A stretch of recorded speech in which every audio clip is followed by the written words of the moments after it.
दुनिया के best bowler का अगर ये एक्सप्रेशन आ रहा है ना, तो सोचो जरा कि वो किस लेवल पर फ्रस्ट्रेट हो रहा होगा। ये जान के कि 4 मैचेस हो चुके हैं लेकिन मैं एक भी विकेट नहीं ले पा रहा। ये जान के कि सबके बुरे वक्त में मैं उन्हें बचा लेता था, बट जब मेरा बुरा वक्त आया तो कोई बॉलर मेरा साथ नहीं दे रहा। सच तो ये है कि कोई भी उन्हें विकेटलेस देख ही नहीं पा रहा। किसी को लग ही नहीं रहा कि बुमराह भी ऐसा कर सकता है। काम जरूर उनके भगवान वाले हैं, बट वो सच में भगवान तो नहीं है ना, इसलिए उनके अलावा कोई बॉलर तो रिस्पॉन्सिबिलिटी लो मुंबई इंडियंस के लिए। और जो सब चिल्ला चिल्ला के बुमराह के बुरे टाइम की बात कर रहे हैं ना, वो बुरा टाइम भी सिर्फ इसलिए है क्योंकि वो विकेटलेस हैं। इकोनॉमी उनकी अभी भी अच्छी है। आज लिटरली दिख रहा था कि जब भी कोई मुंबई इंडियंस का बॉलर रन खा रहा था ना, तो बचने के लिए हार्दिक पांड्या सिर्फ 2 बंदों के पास जा रहे थे, बुमराह और सैंटनर। जब मार्कंडे पिटा तो बुमराह ने नेक्स्ट ओवर में रन बचाने की कोशिश करी। दूसरी तरफ से जब शार्दुल पिटा तो सैंटनर आ गया रन बचाने के लिए। मुंबई की बॉलिंग के टाइम तो ड्यू थी ही नहीं। तो सोचो जरा उनके स्पिनर्स के लिए कितनी अच्छी अपॉर्चुनिटी होगी बॉल टर्न कराने के लिए और नई नई वेरिएशंस ट्राई करने के लिए, बट फिर भी वो कितना पिटे। असली ड्यू तो आरसीबी की बॉलिंग के टाइम आई थी, बट आप फिर भी दोनों टीम्स की स्पिन बॉलिंग में फर्क देखो।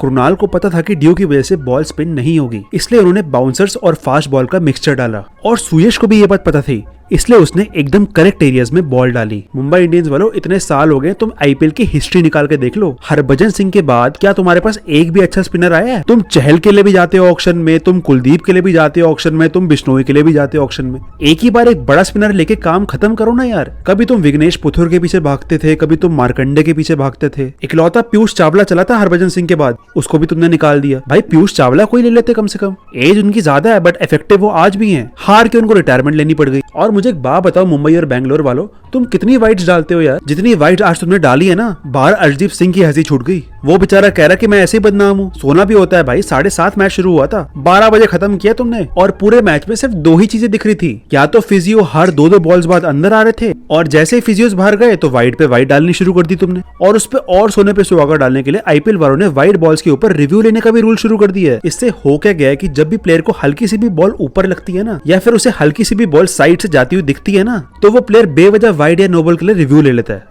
आधा टाइम आपने देखा होगा इन रिव्यूज की जरूरत पड़ती नहीं है। वो बस देखते हैं कि इनिंग्स खत्म होने वाली है और हमारे रिव्यूज तो अभी भी पड़े हुए हैं, तो मजे के लिए वो उसे यूज कर लेते हैं, जिससे टाइम अलग वेस्ट होता है। शार्दुल और रोमारियो के तो ओवर्स खत्म ही नहीं हो रहे थे। दे वाइड पे वाइड, दे वाइड पे वाइड। रोमारियो भाई, जब तुम्हें पता है कि मुंबई वालों को 2 बॉलों पे 40 रन के करीब मारने हैं, तो कौन सी स्ट्रैटेजी यूज करके तुमने वाइड बॉल डाली? भाई खत्म करो ना मैच यार। बट जो भी कहो, मैच का बेस्ट मोमेंट था रोहित और विराट का ब्रोमांस। भाई लिटरली आंखें तरस जाती है इन दोनों को साथ देखने के लिए, इसलिए सोचा ये छोटी छोटी खुशियां कैप्चर कर लूं।